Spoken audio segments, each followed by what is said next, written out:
Morning, everybody. I'm gonna make myself some breakfast. I thought I would show you how to kind of turn some leftovers into a whole new meal. So I showed you how to make the roasted garlic rice the other day, and that rice, the leftover rice, makes awesome fried rice.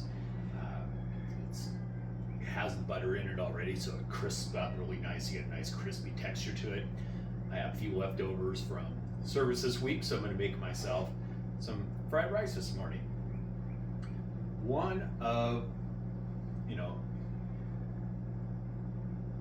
using stainless steel pans or cast iron pans, the trick to not having your food stick is heating your pans up.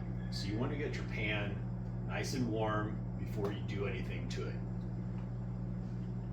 I made some clarified butter. I let this one go a little too long, got a little too brown, but I forgot about it when I was out doing some other chores. But just put your grass-fed butter in a saucepan, heavy bottom saucepan, turn on low and let it simmer.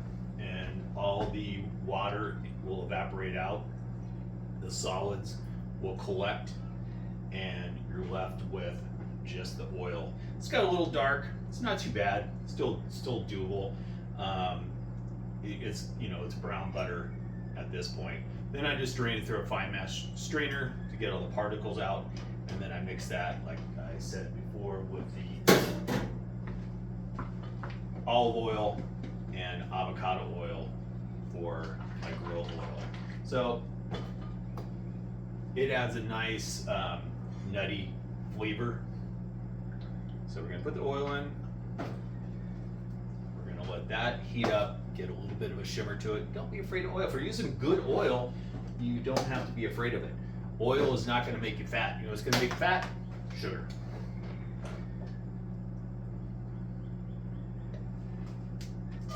Add some rice.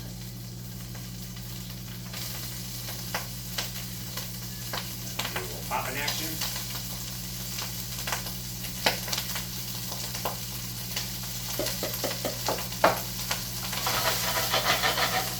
Okay, we're gonna let that crisp up. Inside. I've got sweet onion. Got about a quarter of this. I'm just making it for myself. Not gonna go too crazy. I got a big dinner planned for Esther and I tonight. Making some ribs. And I'm gonna barbecue.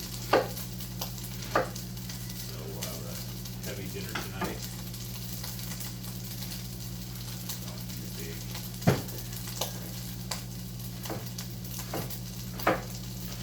So there's already garlic in the rice.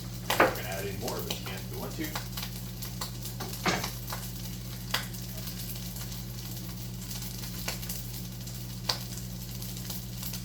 And the other secret to not using using cast iron or stainless steel, let the food release on its own. Don't force it. Don't, if you're moving too fast, that's when it's going to stick. But this is not sticking. This is rice straight in the pan. So rice has already absorbed most of that oil, so I'm going to put a little more in. And I'm gonna let this sit and cook. So one of the things, I sit down in my kitchen, I'm by myself all day. My wife, Esther, leaves for work, usually around 6 o'clock in the morning. I'm usually starting to prep by then, cleaning up from the night before, starting to prep, writing my list. And I prep from 6 to 4 until I open at 4 to 7, and I don't have anybody else to talk to, so I think of a lot of stuff. I listen to a lot of audiobooks. Well, I think one of the things we as a country we really need to figure out is we need a, FDR proposed a economic bill of rights back in the 40s. It didn't get through Congress because he died before it was enacted.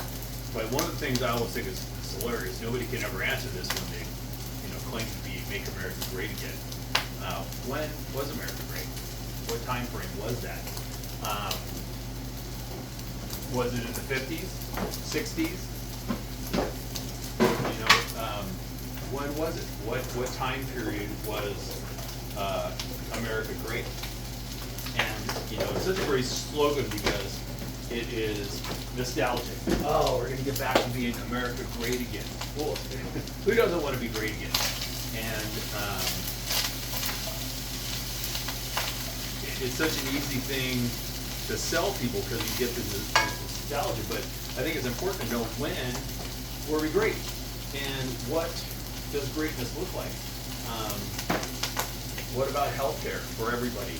What about a job that everybody can work at and find meaning in and get paid well enough that they can live a dignified life?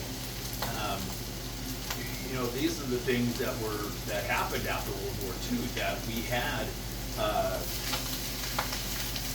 high tax rates on millionaires and billionaires.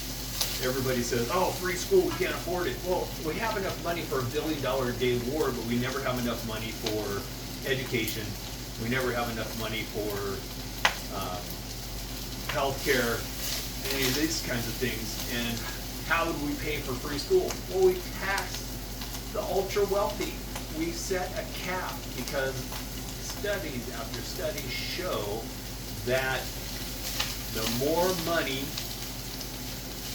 somebody has, the less empathy they have. I'm gonna go grab an egg.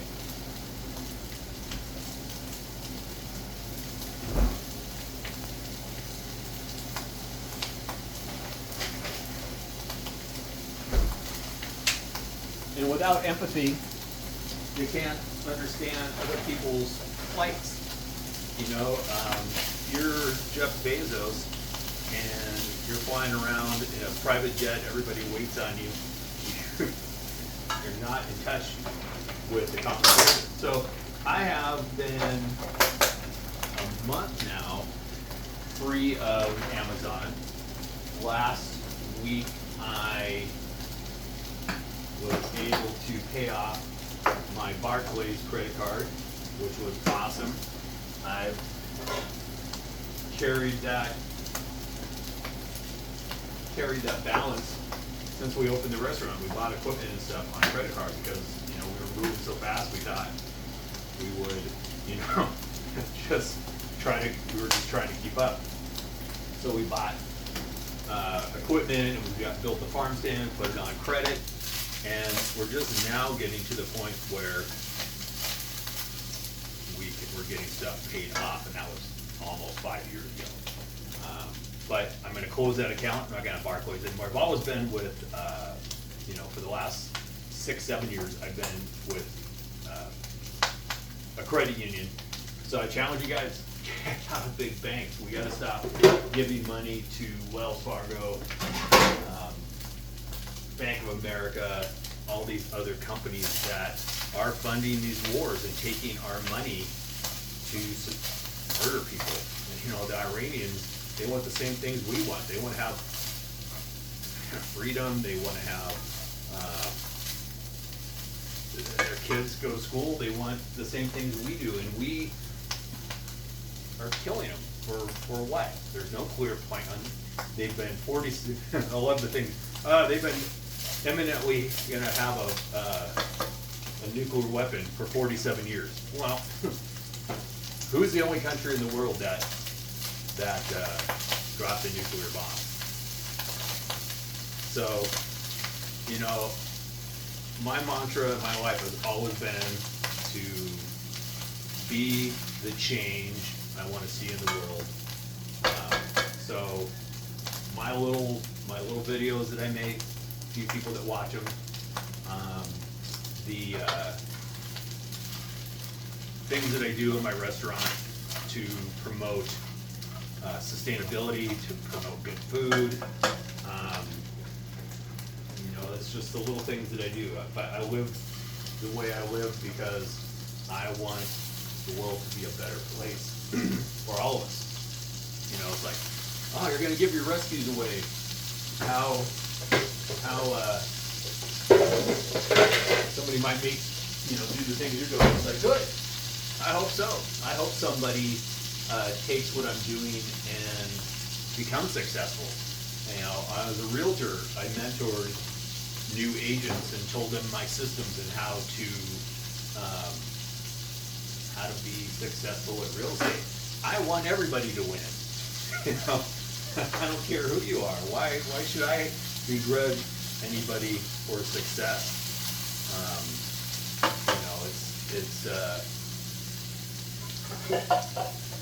We should all be rooting for each other, and everybody should take their own share. If you've got a yacht that fits another yacht inside it, you might have too much money.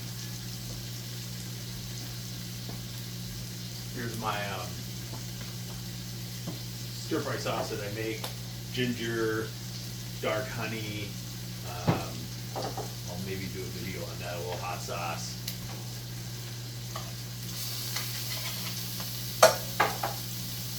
Got leftover shrimp, a couple pieces of leftover fish.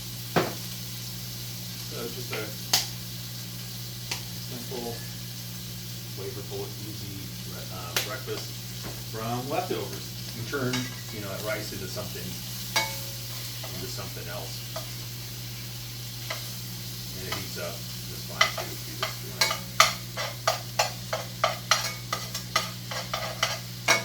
it. The yummy brown bits. Put a little more oil in there.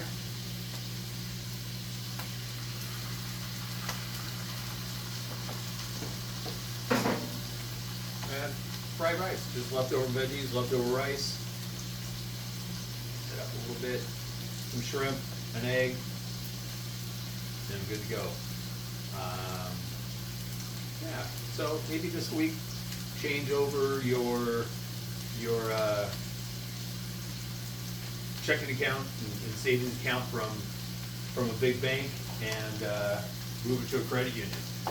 Might be something to do, but I also think going to a farmer's market, meeting your farmers, getting locally grown produce, supporting farmers. The average age of a farmer is 62 years old. So if you like eating, I encourage you to go out and support young farmers that are doing the thing, because we gotta do it. We gotta get those guys, make those guys successful. Because I like to eat. I like good food. I don't want it all from multinational corporations. I want it from people that have a connection with the land and have a connection to the way they grow food, because food is information for our bodies, and it matters where it comes from, how it's grown, how it's prepared. These things matter. And there we go. Fried rice. I'm gonna boil that up and go sit up on my lanai and have a nice little breakfast. Thanks for joining me, and hope you guys have a beautiful day. Aloha.